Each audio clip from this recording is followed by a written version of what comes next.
Alright everyone, welcome back to another video. So today's video is just a quick tip, and it's concerning the fans on your Promaster van. So you can hear them running. They're running at a low speed like they should be right now. But what I noticed when I bought the van was when I was running the AC, the fans would come on and they'd be on high for a few seconds and then they would turn off. And then they'd come back on high for a few seconds and then they would turn off. And I didn't think that was right. So upon doing a little bit of research, a lot of people said that that's normal, that's what their fans do. Well, it's probably because your Promaster has the same problem mine did. So how it works is the fans are supposed to be on low, like they are right now when the AC is running. And they are turning off periodically, but they're running a lot more than they were before. And the problem was it uses these resistors to control the fan speed. It's kind of like a blower motor resistor for your fan on the dash on most cars. And it uses two of them, and they're mounted on the front of the radiator.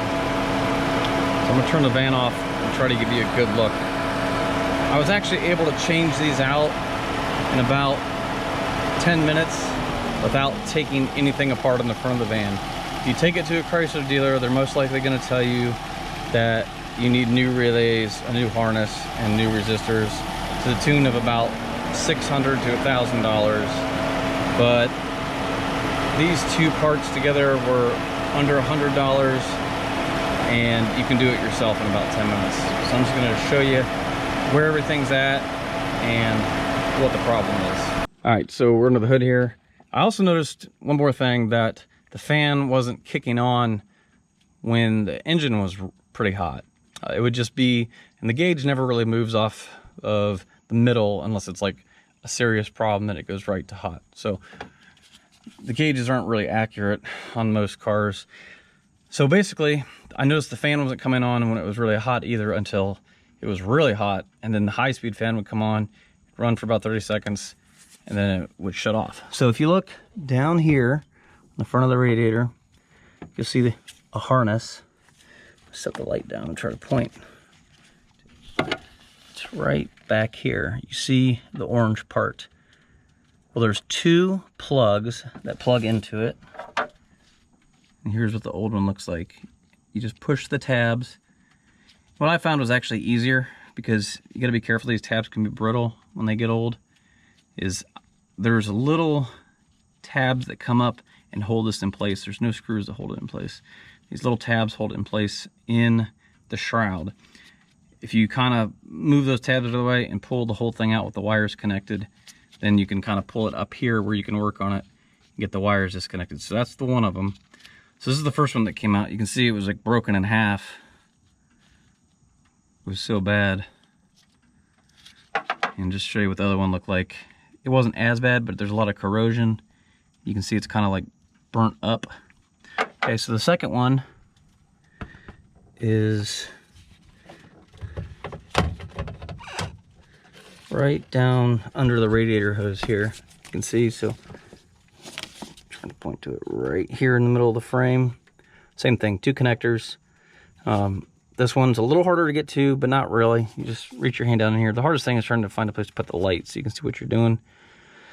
Same thing, I kind of move the tabs out of the way. I'll kind of give you a shot of what it looks like on the front of the radiator shroud. You know, if you had it pulled out and you were able to look at it.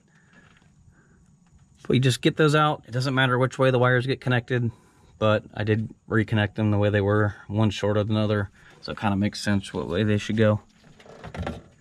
So again, two of them, one over there, one over here. One controls each fan. So I replaced both of these, turned on max AC, turned it on the way. It took a few seconds, but then the low speed fans kicked on. They stay on for about 15-20 seconds, kick off for a few seconds, come back on a low. Instead of the real loud high speed fans that were kicking on and off, every few seconds. I knew that wasn't right. This is the fix. It's cheap, it's easy. It will prevent you from overheating your van and possibly damaging your AC system. So what it's doing is it's going into a fail-safe mode and kicking on the high-speed fans. It's sensing that the refrigerant pressure is way too high, the cutoff switch, so it's putting the fans on high. It's bypassing these resistors here with the relay, and it's just sending the max, you know, to the fans. That's not how it's designed to run.